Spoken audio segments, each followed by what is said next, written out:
अस्सलाम वालेकुम friends, welcome back to Top Smarties drama serial Bas Tera साथ हो।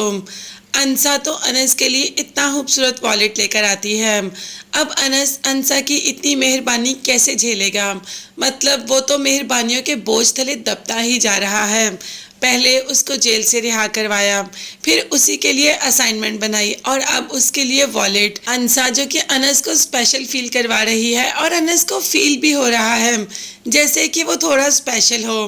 बल्कि अंसा जो खुद में घर में इतनी ज़्यादा मुश्किलों में घिरी है, फिर भी अनस का इतना ख्याल रखती है। भाई और भाभी जो कि अंसा का जीना मुश्किल कर रहे हैं, सारा कुछ बस कहते हैं कि अंसा का उनको ही मिल जाए। बाप जो प्रॉपर्टी देकर गया उसमें से तो अंसा को हिस्सा देना भी मुश्किल किया हुआ है। हालांकि बाप अपनी मर्जी से लिख कर गया था कि दोनों बच्चों का आधा आधा।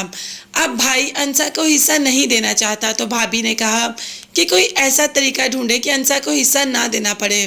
तो भाई ने कह दिया कि वो तो अंसा की मौत के बाद ही हो सकता है। अब देखते हैं कि भाई भाभी कोई ऐसी प्लानिंग ही ना कर ले। यहाँ पर जो प्लानिंग दादा जान ने की है वो पुप्पो के साथ शेयर करते हैं, यानी कि अनस की पुप्पो के साथ, और कहते हैं कि मैं चाहता था कि ताया की बेटी की शादी अनस के साथ हो जाए ताकि अनस भी इस घर में रहे और ताया की बेटी तो इस घर में है ही, हमें अपनी बेटी को बाहर भेजना ही ना पड़े। जिस पर पुप्पो तो एकदम बोल पड़ती है कि आपने उसके साथ अनस का नाम कैसे जोड़ दिया।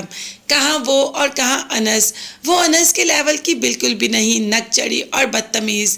अनस के लिए तो एक बहुत अच्छी ख्याल करने वाली लड़की होनी चाहिए।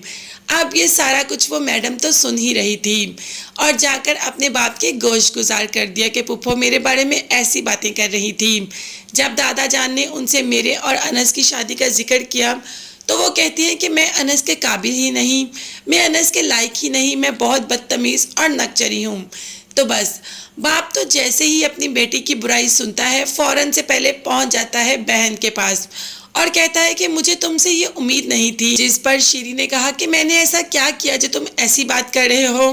तुमने मेरी बेटी को बात की और तुमने ये कहा कि मेरी बेटी अनस के काबिल नहीं। तो हाँ, इसमें मैंने क्या गलत कहा। अनस के काबिल बिल्कुल भी नहीं। तुम्हारी बेटी ऊंचे और आज़ाद ख्याल की मालिक है, जबकि अनस के लिए ऐसी लड़की नहीं होनी चाहिए। इसमें अगर मैंने कुछ गलत कहा है तो मुझे बता दो। अब भाई को भी थोड़ा एहसास हुआ कि बहन शायद सही कह रही है कि उसकी बेटी तो ऐसे माहौल की, यानी कि अनस जैसे माहौल की आदी ही नहीं। उसे तो एक बहुत अच्छा, बहुत बड़ा घर और बहुत अच्छा लाइफ पार्टनर चाहिए। आप देखते हैं कि जो ख्वाहिश बाप कर रहा है कि जब वो लाइफ पार्टनर या वैसा लाइफ पार्टनर मिलेगा तो उसकी बेटी को सारी ज़िंदगी के लिए खुश भी रख पाएगा या नहीं, या अंसा अपनी भाभी के चक्करों में आ जाएगी। अब भाभी चाहती है कि अंसा के इस दुनिया में ही ना रहे।